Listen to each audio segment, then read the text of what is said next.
Welcome back to ACMID TV. My next interview guest is Professor Colin Russell from the Academic Centre in Amsterdam. You had the opportunity to attend your lecture yesterday, your keynote lecture on 100 years of the Spanish flu, the so-called Spanish flu, I should say. Congratulations on that. That was really, really interesting. Thank you very much. Just, well, not in a nutshell, but let's talk about this tremendous talk from you yesterday, just a little bit for all the other people outside there who had not the opportunity to be there. Yeah. So we're at an interesting place, right? 100 years on from the 1918 Spanish flu. So the 1918 Spanish flu pandemic was one of the most severe and deadliest infectious disease outbreaks in modern times. Really, the only thing you can compare us to historically is the Black Death of the medieval ages. Right. 100 years ago, we had this pandemic. And somewhat erroneously, it's called the Spanish flu, and that's only because of matters of perception at the time. But the central thesis of my talk was basically that it was an incredibly devastating event. And if the same were to happen today, while we have a variety of new tools and techniques that we can use to help lessen the consequences of the pandemic itself, we're still woefully unprepared to actually stop it or meaningfully contain it in any way, shape, or form. So the situation hasn't changed in any respect? The situation has gotten better in that medical care has improved. Our access to antibiotics, which since bacterial infections were one of the leading causes of death in the 1918 pandemic, the fact that we have antibiotics now and that they work well, up to a point anyways, would in fact lessen the expected death toll from a modern day pandemic. And yet at the same time, our ability to anticipate emergence events and to meaningfully monitor those and then respond to them in such a way that we could actually slow down the spread of a nascent pandemic. We're in no better shape than we were 10 years ago or 100 years ago. And you mentioned in your talk yesterday why the Spanish flu is called Spanish flu. And I think we have talked about this quite a lot, but maybe we should do it again and repeat it, because being in Madrid, it's just a good thing about to talk about that. It's not really a Spanish flu. It wasn't a Spanish flu, was it? No. The origin was somewhere else. Well, it was. So we don't know where the Spanish flu started. The Spanish flu started. It was almost certainly not Spain, but the name Spanish flu derives from the fact that there was extensive wartime censorship. So the Spanish flu happened right at the end of World War I, and all of Spain's neighbors were in the midst of a very active conflict. And so naturally, the press in those countries was censored at that point in time, and there was very little reportage on the devastating effects that the pandemic was having there. But Spain was neutral during World War I. And so the journalism and the press was free to report whatever they saw fit. And of course, the flu was raging everywhere, Spain included. And so there were lots of reports coming out of Spain that there was this incredibly severe pandemic. But there were very few reports from anywhere else. And so it was perceived to be a Spanish problem.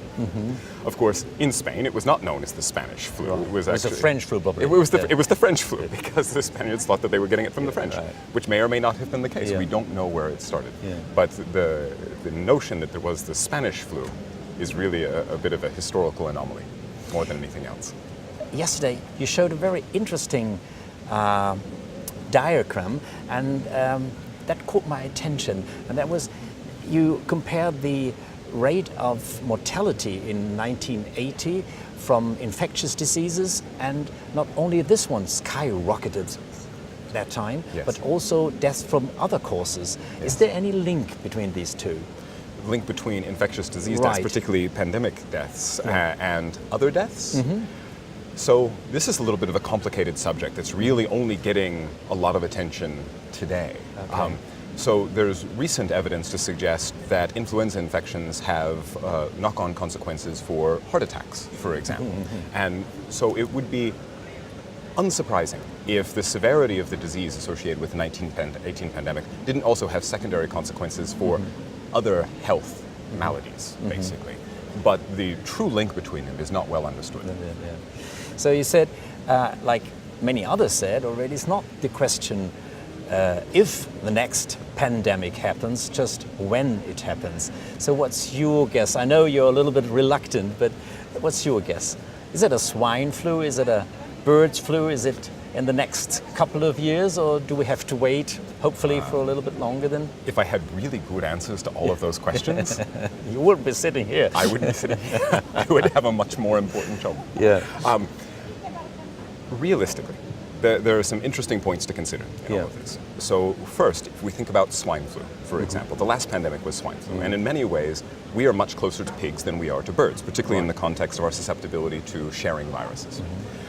Interestingly, pigs are at much greater risk from humans than we are from pigs. So all of the viruses, all of the influenza viruses that have circulated in us over the last 30 or 40 years are now circulating in pigs because we gave them to them. But to that same extent, some of the viruses that were circulating in humans 40 years ago that are no longer circulating in humans are still circulating in pigs, and they could give them back to us. And so there is a very real threat there from another swine flu pandemic. There remains a persistent threat of an avian flu pandemic, just because of the huge diversity of viruses that exist in nature, our very close relationship with domesticated poultry, and the fact that, well, we've never gone more than 40 or 50 years without having a pandemic. The question of when we'll have the next pandemic, though, is anyone's guess, and it creates the biggest challenge in the context of pandemic preparedness, because we don't know if it's going to be tomorrow, next week, next month, next year, 10 years from now, 20 years from now. But our only hope of meaningfully containing it and reducing the death toll associated with it is constant vigilance. And constant vigilance requires the attention span that we don't naturally have as humans or as scientists or in general. If we think about it in the context of newspapers, for example, the topic of bird flu and pandemics, it sporadically appears in newspapers and sort of re-enters the public consciousness. And we perceive that to be a change in the level of threat associated with those things. But it disappears in the same way, doesn't it? But it disappears in exactly the same way, and throughout that entire period, in many ways, the threat level remains unchanged. Right. And so we have this effectively constant threat that may go up or down a little bit here and there, but we don't really know what actually drives those sorts of fluctuations. But we have to remain vigilant against it all the time, independent of that. And that remains the real challenge, just because we get, what is the precise term for it, but it's effectively a sort of an attention fatigue. You can only stay worried about something for so long before you just say, okay, fine, I'm just not going to worry about it anymore. Yeah. Terrific work that you're doing. Professor Colin, thank you very much for being here. Professor Colin Russell, I should say. Thank you very much for being here, and I hope you enjoy the Congress, and I'm sure your work will go on. Thank you very much. Thank you very much. Cheers.